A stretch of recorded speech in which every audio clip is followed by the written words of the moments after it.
Hello my fellow car modelers, how are you doing today? We are going to do a little bit of hand painting on some detail parts just to show you how you can do it without having that streaking and it look really good.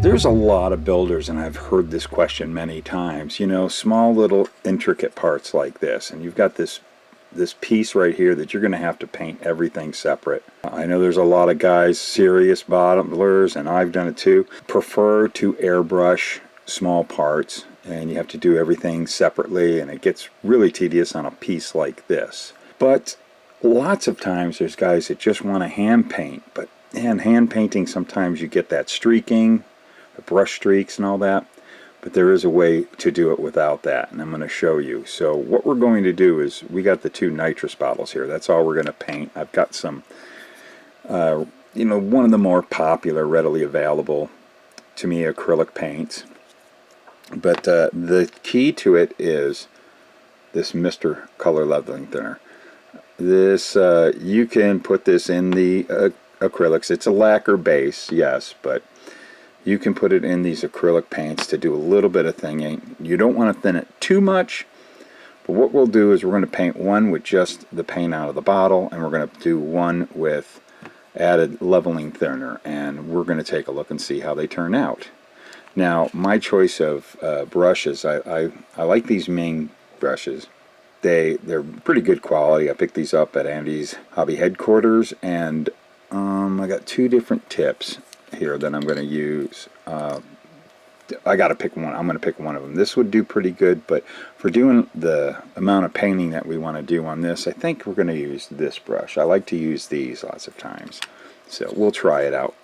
Maybe we'll use both. I don't know yet. But in the meantime, let's paint one of them with just this. This has been mixed up really well, and this paint dries really good, and this is kind of a nice color for nitrous bottles, I believe. Just take it right out, and we're going to do this one first. Nice easy strokes. Ooh, it's a little thin there, isn't it? Yeah, it's a little thin, and you see how it pushes, and that's where you get your streaking.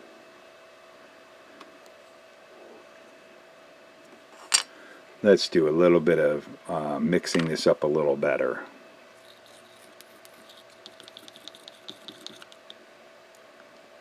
Alright, try it a little more. This is really thin. I don't think I pre-thinned it. Usually I put tea on my bottles. Nothing like that when I pre-thin them. But let's get a little more on here. Because of it being so thin, yeah. See how we get that streaking?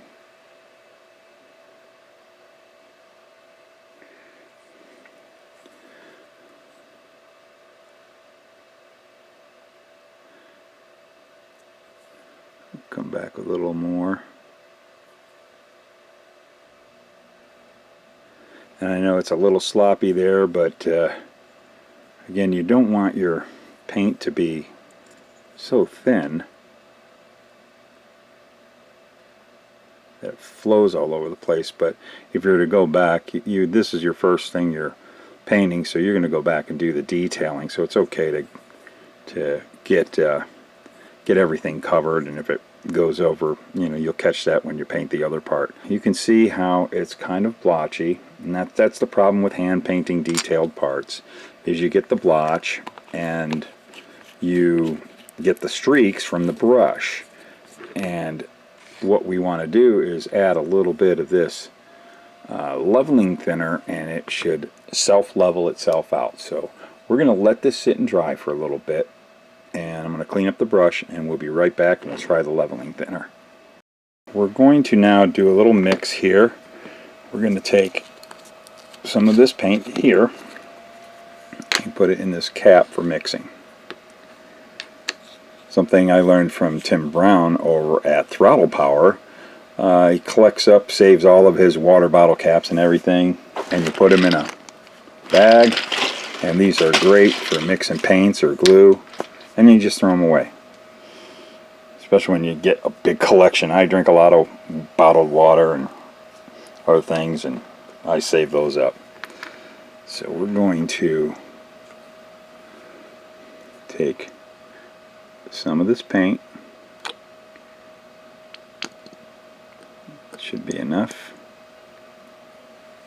And we're just going to take a little bit of this and drop it in there. We don't want too much because we don't want it to be too thin. Get all our caps on.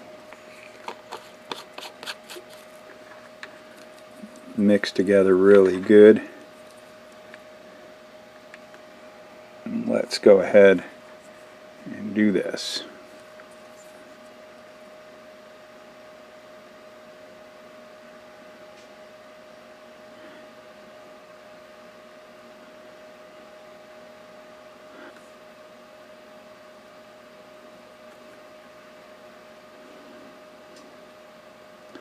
Something you can do if you have the time once you mix it, let it sit out and kind of maybe start getting a little thicker too.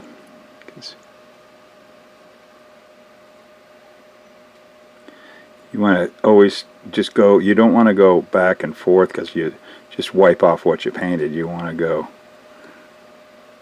across real smooth and get it all spread out and try to stay in the same direction. So we're going to let that sit and set up, and we'll take a look at it after it's all, both of them are set up.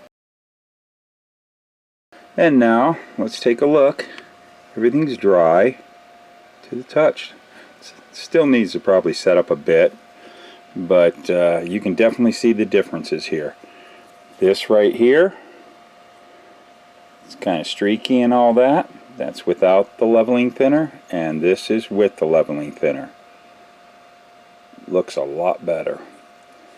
And of course you're never going to get the quality of like airbrushing every part, but quite honestly, lots of times when I'm building, and I know a lot of people feel this way, I just want to get a lot of the small little detailed parts in a car to just, you know, have paint on them, make them look good. And I also really get a lot of satisfaction, and a lot of people do, out of hand brushing paint. I do. Now, this was a quick job doing it while I'm recording. I know there's going to be all these people say, oh, that's sloppy, blah, blah, blah. That wasn't the point of this exercise. I'm showing you the difference, the quality of the leveling thinner when you add it to whatever paint you're using, and what a better finish. See, look at how streaky that is and kind of dull and splotchy parts. And this is nice, glossy, even no streaks. No streaks. It smooths it right out. Yeah, we've got a little bit of thin part there. What I would say, you know, we've got our paint here that's kind of been sitting up. You could probably put another coat on there if you want, but that's the purpose of this video, is just to show you adding a little leveling thinner to your paint can really improve the end results of your hand painting. And this also works with flats. If you want to paint figures, you want to use flats with painting figures and a lot of things.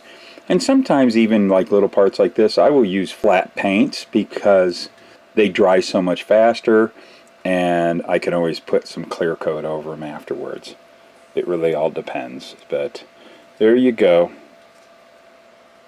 Look at the difference without leveling thinner and with leveling thinner. And don't bother putting in the comments about how that is some sloppy hand painting. That's why you don't hand paint. I'm not doing this for a model. This is more to show the thinner how it works. So there we go. So hope you learned something. Definitely get a hold of there's the bigger bottles too, the plastic bottles, but get a hold of your Mr. Hobby Mr. Color leveling thinner.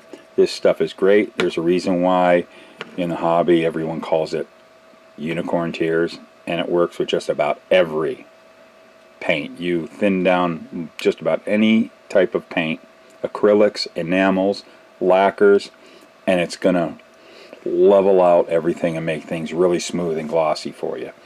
So there you go. There is your lesson for today. Go ahead and pick some of this stuff up. It's great. And we will see you in the next video. So why do we go painstakingly hand brushing and painting up and having fun building our model cars? Well, I just said it, because they're fun, right? Here's the producers.